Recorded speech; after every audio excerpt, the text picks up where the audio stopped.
বাংলাদেশত এজন হিন্দু যুৱকক গছত বান্ধি যে নিৰ্মম ভাৱে জ্বলাই দিলে আমি আমছু সদম সংখ্যালঘু ছাত্ৰ ইউনিয়নে এই কাণ্ডটোক তীব্ৰভাৱে গৰিহণা দিছো আৰু বাংলাদেশৰ যিজন মুখ্য বিষয়া ব্যক্তি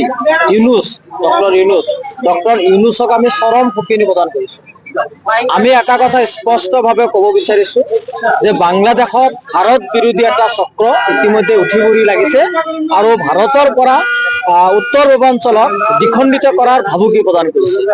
আমি তেওঁলোকক সকিয়নি প্ৰদান কৰিছো আৰু তেওঁলোকক ক'ব বিচাৰিছো যে দিবা স্বপ্ন কেতিয়াও বাস্তৱ নহয়।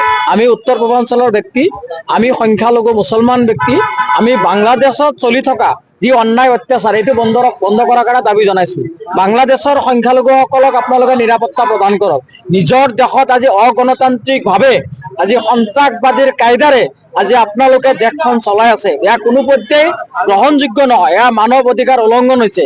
আমি ভাৰতৰ প্ৰধানমন্ত্ৰীক আহ্বান জনাম যে বাংলাদেশৰ বিৰুদ্ধে আন্তঃৰাষ্ট্ৰীয় পৰ্যায়ত হেঁচা প্ৰয়োগ কৰক আৰু তেওঁলোকক বাধ্য কৰাব লাগিব। বাংলাদেশে জনা উচিত যে ভাৰতবৰ্ষই 10% যদি বল প্ৰয়োগ কৰে আৰু এই 10% বল প্ৰয়োগ কৰিলে বাংলাদেশৰ নিচিনা ৰাষ্ট্ৰ বিশ্বৰ মানচিত্ৰৰ পৰা নোহোৱা হৈ যাব। এয়া আমি ভাৰত ভূমিৰ পৰা তেওঁলোকক আহ্বান জনাইছো আৰু ভাবুকি তেওঁলোকক দিছো। তেওঁলোকে আমাক একো কৰিব নোৱাৰে।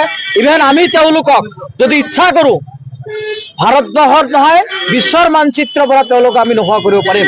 আজি তেওঁলোকে যি স্বৈৰাচাৰী শাসন চলাইছে, আজি যি যেনেকুৱা ধৰণৰ তেওঁলোকে অগণতান্ত্ৰিকভাৱে আইন হাতত তুলি লৈ প্ৰকৃত যিসকল নাগৰিক বাংলাদেশী নাগৰিক তেওঁলোকক নিজৰ ভূমিতে নিজৰ নাগৰিকসকলক অন্যায় অত্যাচাৰ কৰি আছে, চুৰি কৰি আছে, ডকাতি কৰি আছে, হত্যা কৰি আছে, লুণ্ঠন কৰি আছে, এয়া তেওঁলোকে নিয়ন্ত্ৰণ কৰক। আৰু ইউনুছ চৰকাৰে এইবিলাক নিয়ন্ত্ৰণত ব্যৰ্থ হৈছে।